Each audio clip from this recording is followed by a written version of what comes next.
कि अगर 1000 साल के बाद इस मुल्क में एक ऐसा माहौल बन चुका है कि सच को सच एक्सेप्ट करने की लोगों में ताकत है, तो फिर काशी का और मथुरा का फैसला आगे आने वाली पीढ़ियों के सामने एक विवाद का मुद्दा छोड़ के क्यों जा रहे हैं? हैं, सरकार भी मौजूद है, सख्त एडमिनिस्ट्रेशन भी मौजूद है, यही लोग हैं, उनको भी आप लाइए। सरकार की जगह सुप्रीम कोर्ट सुओ मोटो इन दोनों मामलों को खोले और उस पर सुनवाई करे, 40 दिन की जगह 100 दिन ले ले और उस पर फैसला करके आने वाली नस्लों के सामने दंगे ना हो, आने वाला माहौल में देश न टूटे, उन पर फैसला भी अगले 100 दिन में करके चली जाए। अगर ईमानदारी है तो सिर्फ अयोध्या का फैसला आएगा, उस पर उल्लास नहीं मनाया जाएगा तो देश चलता रहेगा। तो सुप्रीम कोर्ट से मेरी विनती है कि देश में अगले 5000 साल तक शांति देखना चाहते हैं तो जितने भी ऐसे विवादास्पद मुद्दे हैं सब काम छोड़ के एक 5-10 की जजों की बेंच बना दी जाए। वो दिन रात सुन के अयोध्या के अलावा जितने भी ऐसे मामलात हैं जहां झगड़ा हो सकता है आने वाली नस्लों के बीच, उनको समाप्त कर देना चाहिए। एक ही बार तकलीफ होगी, ये जागरूक समाज, जो भी कुछ इस समाज में अगर कुछ होगा भी तो कम से कम उसको बर्दाश्त करने की ताकत इस समाज में है। तो ऐसे ही वक्त में तमाम वो विवादास्पद मुद्दों को सुलझा लिया जाए जिन्हें बार बार आगे लटकाया जा रहा है। मैं नहीं जानता कि 20 साल के बाद कौन जजेस आएंगे, कैसी सरकारें आएंगी, और हो सकता है कुछ सरकारें आएं और वो कहें कि नहीं नहीं बाबरी मस्जिद तो यही थी, क्योंकि अभी भी यही कहा जा रहा है। तो ये अजीब जो जिसे कहते हैं कि जुडिशरी से हटके कोई नए किस्म का एक्टिविज्म है, तो माफ कीजिएगा, समाज तय करेगा कि क्या होगा। आप अपना काम करें। समाज की राय यह है कि दोनों विवादास्पद मुद्दों के ऊपर आप बेंच बनाएं और फैसला दें। हम ये नहीं कह रहे फैसला किसके हक में दें, फैसला दे दें ताकि यह समाज शांति से अगले 400-500 साल तक रह सके। मैं संविधान की एक घटना के बारे में आपके संज्ञान में लाना चाहता हूं, इसकी आप लोग मांग करें।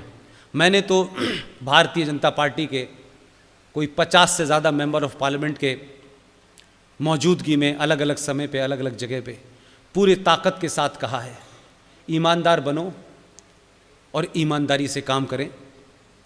किसको अच्छा लगता है नहीं लगता है मुझे नहीं पता। भारत का संविधान 26 जनवरी 1950 को लागू हुआ था, ये सब आपको पता है। भारत का संविधान बना था, यह भी आपको पता है। 1950 के बाद भारत के संविधान में जो संविधान सभा थी उसने यह कहा कि यह भारत का संविधान है, लेकिन इस संविधान के अंदर भारत की संस्कृति नजर नहीं आती है।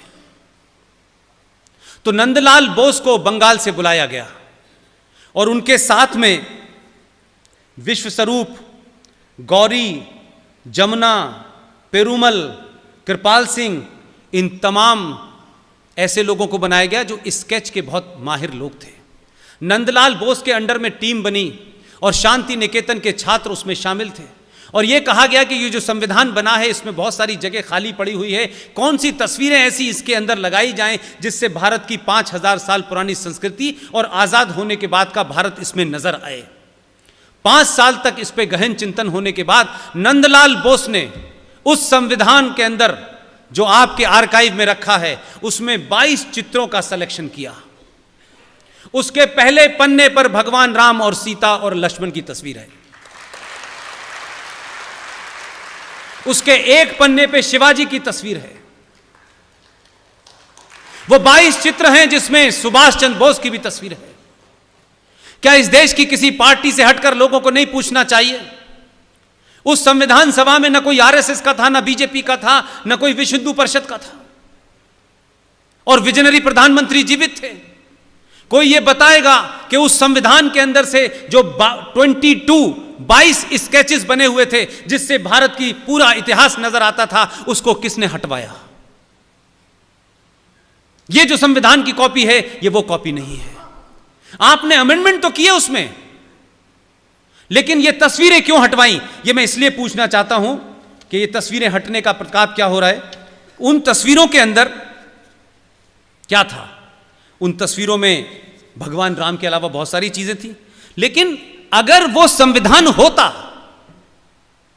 तो जो चीफ जस्टिस है, जो सुप्रीम कोर्ट का जज है, जो भारत का प्रधानमंत्री है, जिस संविधान की शपथ लेकर के वो पद पे बैठता है, यह मजाक नहीं है तो क्या है कि सुप्रीम कोर्ट का चीफ जस्टिस उसी संविधान की शपथ लेता है, उसी संविधान में भगवान राम की तस्वीर है, उसी संविधान में सीता और हनुमान की तस्वीर है, उसी के अंदर शिवाजी की तस्वीर है, और वो संविधान की शपथ लेकर के पद पर बैठता है।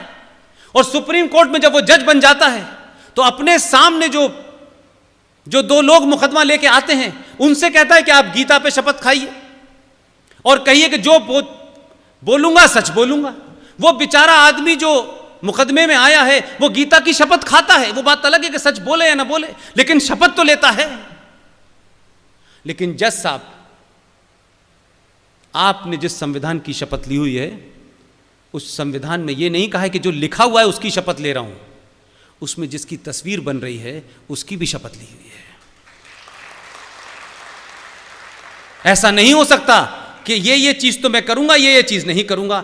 उसी में लिखा हुआ है, उसमें बड़ी खूबसूरत लाइन लिखी हुई है, उसको अक्सर लोग बताते नहीं हैं, और उसमें लिखा हुआ है कि Lord Rama is a constitutional entity, उसी में लिखा हुआ है। लेकिन सुप्रीम कोर्ट, ये जो पूरा दशहरा आता है 7 दिन तक सुप्रीम कोर्ट बंद रहती है, फिर दिवाली आती है, फिर 5 दिन तक बंद रहती है, छुट्टी पे जाते हैं जज साहब।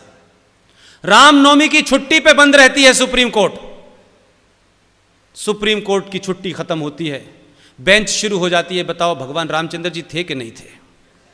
क्या फ्रॉड है इस देश के अंदर। इसलिए आपने बड़े खामोशी से, बड़ी समझदारी से ऐसे हालात पैदा कर दिए हैं कि आप उनको कहीं से पकड़े ना। लेकिन अब लोग धीरे धीरे पकड़ रहे हैं, इसलिए सब कुछ पता चल रहा है। और आप ही के लोग बता रहे हैं कि जिन लोगों को भारत के पार्लियामेंट के अंदर जयप्रकाश नारायण को श्रद्धांजलि देने पे ऑब्जेक्शन था, जिन लोगों ने कहा कि जयप्रकाश नारायण एक बहुत बड़े क्रांतिकारी थे, लोकनायक थे, किसी पार्टी के नहीं थे, क्या उनकी मृत्यु पर देश को श्रद्धांजलि नहीं देनी चाहिए? तो कुछ लोगों ने बड़े जोर से खड़े होकर कहा कि वो तो सदस्य नहीं थे। मुझे नहीं पता कि उस दौर में अटल जी भी जिंदा थे, अडवाणी जी भी जिंदा हैं और लंबे समय से हैं, लेकिन यह सवाल किसी ने क्यों नहीं उठाया, और उठाया तो पब्लिक डोमेन में क्यों नहीं आया? उसी भारत की पार्लियामेंट के अंदर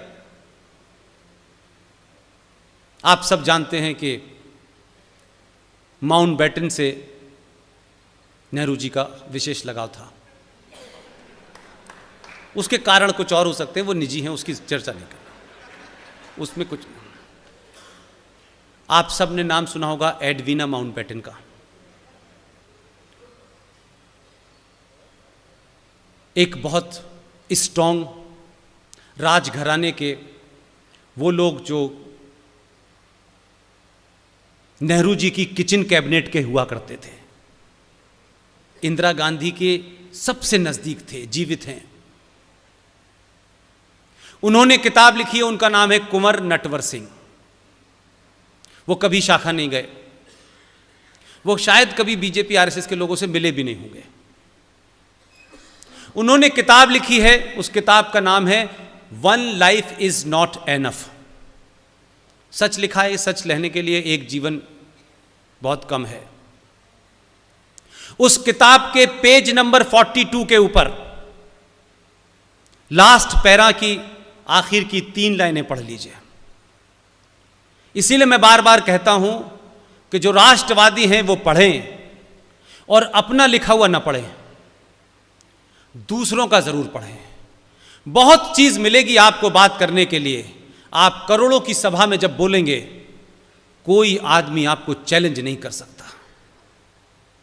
पेज नंबर 42 के आखिरी पैराग्राफ में कुंवर नटवर सिंह ने लिखा है, 1960 के अंदर एक घटना घटी है, और फिर वो नीचे लिखते हैं, ये उनके शब्द हैं, मेरे नहीं है। आप इसमें हंसना चाहें हंसे, शांत रहना चाहें शांत रहें। उन्होंने लिखा, Edwina Mountbatten fall in love with Nehru ji. ये तो कोई बड़ी बात नहीं, ये तो बड़ी रूटीन मैटर है। नेहरू जी के बारे में भी था कि ऐसी तमाम बातों को बड़ा पॉजिटिव लिया करते थे वो, कभी विरोध नहीं किया उन्होंने ऐसी बातों का, बड़े सेकुलर थे इस मामले में। इशू ये नहीं है मेरा, ये मुझे रेफरेंस इसलिए लेना पड़ रहा है कि ये नाम लिए बगैर कहानी पूरी नहीं होगी। 1960 में मलेशिया के एक आइलैंड के ऊपर एडविना माउंटबेटन की डेथ हो गई। यह खबर नेहरू जी को पता चली। 1960 में भारत की पार्लियामेंट के अंदर एडविना माउंटबेटन को श्रद्धांजलि दी गई। जेपी को नहीं दी जा सकती क्योंकि वो मेंबर नहीं थे। एडविना माउंटबेटन प्रेक्सी मेंबर थी। यहां पे क्या देश है यार, ये सवाल नहीं पूछा किसी ने।